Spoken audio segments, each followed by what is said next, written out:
Hey, what's up guys? John here. Universal basic income might be here. They're voting on it September 1st in Long Beach, California. Mayor Eric Garcetti is a big supporter and he's considering this for Los Angeles as well as many other politicians throughout the entire country. I mean, we're seeing such a huge change in this economy. It just doesn't seem like it because we look at the stock market's high, property prices are high, everything looks great, and we're fed this lie that when the economy opens back up, that things are just going to go right back to normal. And that's just not the case. It's a complete illusion because the second that this money dries up, the second they stop printing cash for stimulus and unemployment, we're going to start to see the real pain.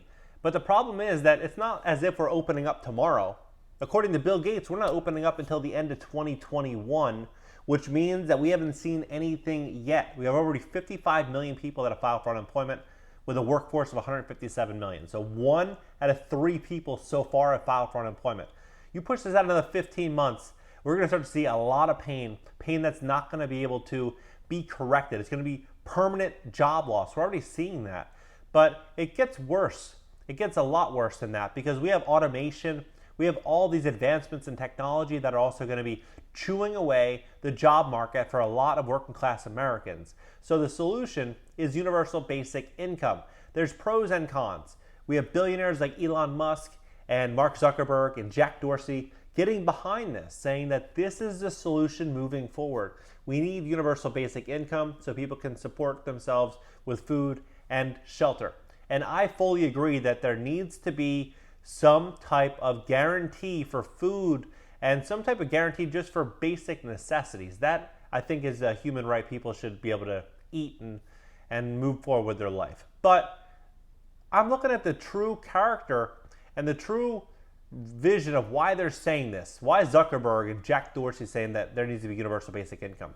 Could it possibly be, and Elon Musk, could it possibly be because they want to keep the system the way it is right now, the system that's made them a billionaire many times over, and say, let's just give them money, keep the system the way it's structured now and all the corporate tax benefits that I have, and I'm going to continue getting rich. And then as you're giving all these people all this money, I'm going to figure out a way to where I can get my hands on all that money in 10, 20, 30x my net worth because of this system that you're designing to help a lot of these people. When in reality, I think one of the big problems we have right now in America is the fact that we went from number 1 in education, number 27, and the fact that the real solution to this is not giving people go-away money, which is the UBI. That's not the solution. Universal basic income is not the solution. That's temporary fix. The real solution is educating and preparing and getting people in a position to create value for the marketplace, because ultimately you putting people in a position to create purpose for the marketplace does 2 things. 1, it makes the world a better place, and 2, it makes their life a better place because they have a sense of purpose and everyone wants to feel like that they contribute, that their life means something. You know, some money in a universal basic income perspective in the beginning might sound like a vacation, but you push that out a year, 2 years, 3 years, and you take away people's desire to live, I think it's ultimately going to have a negative impact on the economy. I think we should really focus on these social programs, education, and really buckle down and focus on how we can help the American people. And I think this is going to be a big threat, a big problem we're going to have coming forward because there's many advancements happening right now just in the trucking industry, for example. With automation, they're talking about driverless vehicles. So if you have a trucker you're paying $60,000 a year for, and this trucker can work 40 hours a week, or you could have a driverless vehicle that could drive 168 hours a week, essentially, every single day, every hour of every day. That's going to make a lot more sense because you don't have to pay a salary. You're not going to get sued. You're not going to have any issues, not going to have any sick days. And they can run their business so much faster. And I think ultimately that's going to scale. And there's 5 million drivers, people that drive for a living. 3.5 million just truckers. And then you have 1.5 million with Uber and Lyft that are full-time. So we're going to see a lot more jobs go. A lot of these middle-class jobs, restaurants, stores, all of these are greatly impacted because of this pandemic. What this pandemic has ultimately done is it's destroyed the middle class. And I mean that in a big way. They basically said, you're You don't want to go outside. You want to spend your money inside. You want to watch TV, and we'll tell you what to think. And that's what's ultimately happening. People are staying in, and they're buying everything online, everything they possibly need online. And people are creatures of habit. They're just going to keep buying and buying and buying and buying online. And when things open back up, they're going to keep asking themselves, oh, will I get sick if I go to the store? It's not even worth risking it. I'm just going to buy online. And it's just going to destroy mom and pop in the middle class and people that just want to get ahead and hustle for a living to try to get to a place where they can have some money and then really build out a business. It's taking away the hustle. It's taking away, I think, a lot of opportunity for people. So big changes coming to this world in the next year. I mean, this is crazy to me. I never thought that I would see so much change happen in such a short period of time. 6 months ago, we were all living in a completely different world. Now, I mean, in North Korea, for example, they are confiscating dogs because they have a food shortage. So this is, who would have thought? But again, North Korea is North Korea, but that kind of just states the overall perspective of the world is we're going to start to see food supply chains breaking. We're already starting to see them. I mean, Bill Gates called the second wave. He says second wave is going to get bad. I have a feeling that he's probably right. And as this gets bad, people are going to start to really go crazy because they're going to say, you know what? I want my life back.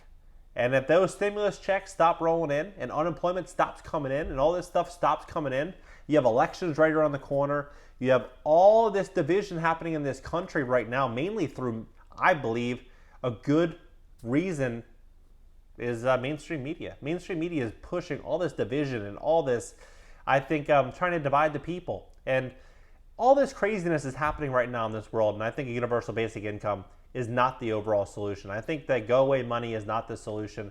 I think it's a great short-term solution, definitely, maybe for a year, 2 years, 3 years, 4 years. But I think overall, the universal basic income would do a lot better if they did inject some type of education system, social welfare programs, things that actually help people in the long term. Because if you look at the welfare system is so broken. We've had this for decades, and every year we just add more and more and more people to welfare, and they never come off. But I don't think that what they've done through welfare is the highest and best use of what welfare could have been for the amount of money that has been injected in welfare. And last thing I'd want to see is the entire economy, for the most part, sit home, collect checks, get diabetes and poor health because they sit home all day, eat junk food, and they lost that sense of purpose. That's the last thing I want to see. I want the happy America, the productive America that has made America so great since 1776 to continue and live on, and not to kill that spirit that is America. So that's my thought. I personally believe UBI is a great solution for the short term. Long term, it's not there. It's not the one. But California is getting crazy. I mean, with landlord-tenant law, with now universal basic income, with all of the views, the political views that are now basically turning like a democratic society into like a socialist society. And we all know when you give so much of your power and freedom away to the government, you're going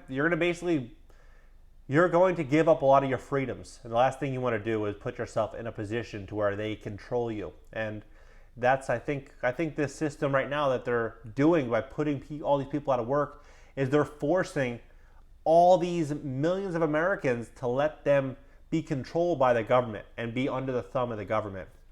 I think it's a big problem. And I hope we come to a very, very good solution for it. And I hope that all this pain that's happening in the world right now turns to strength, and I hope a lot of people start great businesses online, make a lot of money online, and see this as an opportunity to say, you know what, I'll never depend on anyone else on a paycheck, to go to work, to anything. I'm going to do it for myself, by myself, and for my family. So that being said, I'll see you guys in the next video.